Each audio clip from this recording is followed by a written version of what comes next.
Santa Filomena. Cada 13 de agosto se recuerda a Santa Filomena. Filomena mártir cristiana, el culto a Santa Filomena, y también las preguntas sobre su identidad, surgen en Roma el 25 de mayo de 1802, durante las excavaciones en la catacumba de Priscila en la Vía Salaria.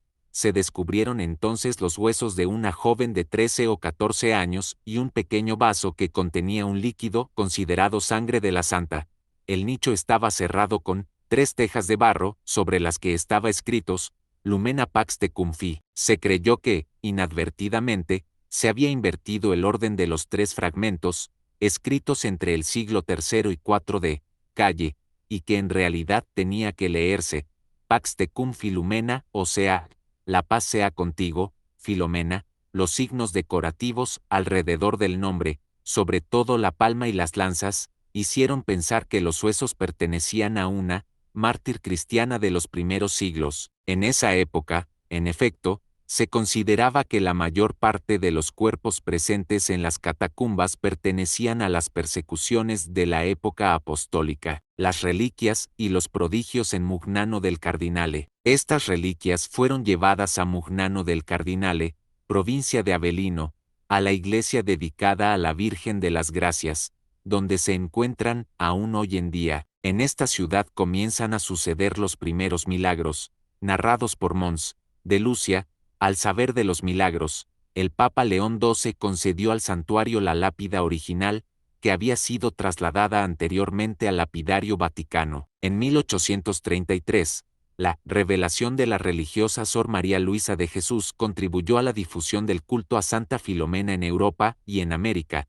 De esta manera, personajes conocidos, como Paulina Jaricot, fundadora de la obra de la propagación de la fe y del Rosario Viviente, y el santo cura de Ars recibieron la curación completa de sus males, por intercesión de la santa, y desde entonces fueron devotos fervientes. La biografía según Madre M. Luisa de Jesús. Es gracias a la biografía, elaborada por Sor María Luisa, que se obtiene la historia de la santa. La religiosa afirmó que Santa Filomena en persona le había narrado su vida en varias revelaciones. Filomena era hija de un rey de Grecia que se convirtió al cristianismo y por ello logró ser padre de familia.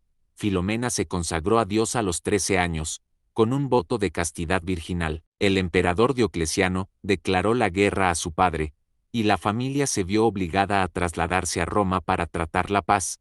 El emperador se enamoró de la joven, pero al ser rechazado, la sometió a una serie de tormentos de los cuales siempre fue salvada, hasta que la hizo decapitar. 2 anclas, 3 flechas, una palma y una flor son los símbolos representados sobre las tejas en el cementerio de Priscila, que se interpretaron como símbolos del martirio. Sin embargo, un estudio más profundo de los restos arqueológicos confirmó la ausencia de la palabra mártir, por lo que se abandonó la idea de su muerte a causa del martirio. Además, se comprobó que en el pequeño vaso que estaba al lado de los huesos no había sangre, sino más bien perfumes típicos de las sepulturas de los primeros cristianos. En definitiva, el cuerpo era de una joven muerta en el siglo IV después de Cristo, en cuyo sepulcro se utilizaron tejas con inscripciones de un sepulcro precedente. La Sagrada Congregación para los Ritos quitó entonces del calendario el nombre de Filomena,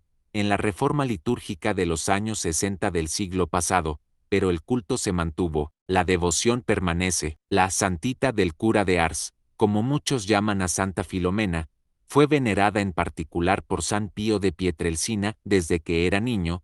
La llamaba la princesita del paraíso y a quien osaba poner en discusión su existencia, respondía que las dudas eran fruto del demonio y repetía, puede ser que no se llame Filomena, pero esta santa ha hecho milagros y no ha sido su nombre quien los ha hecho. Aún hoy en día, Filomena intercede por muchas almas y numerosos fieles peregrinan para rezar ante sus restos. Es considerada la protectora de los afligidos y de las jóvenes parejas, y muchas veces ha donado la alegría de la maternidad a madres estériles.